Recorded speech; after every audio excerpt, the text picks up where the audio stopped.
Жители и гостей Якутии приглашают на 10-ю юбилейную республиканскую выставку «Саха Innovation». В последнюю субботу июня в России отмечается День изобретателя и рационализатора. В этот день технопарк Якутия традиционно проводит республиканскую выставку «Саха Innovation», где демонстрируются новейшие разработки, достижения в области науки и технологического бизнеса республики. В этом году, 25 июня, выставка возвращается в офлайн и состоится в местности Усть-Хатын во время самого масштабного мероприятия «Сыхтоймады». К участию на выставке проектов приглашаются все желающие изобретатели и новаторы. Победителям выставки будут предоставлены ценные призы от спонсоров и партнеров.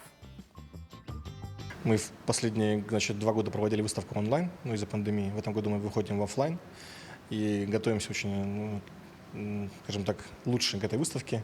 Подготовили много очень интересных новинок. Будет выставка инновационных проектов очень большая, много будет проектов представлено. В этом году мы объявили акцию, что любой желающий с любым проектом может посетить, выставиться на нашей выставке, мы дадим площадку. И сейчас мы ждем заявок наших инноваторов, наших изобретателей Якутии, чтобы они имели возможность уже выставиться на нашей выставке.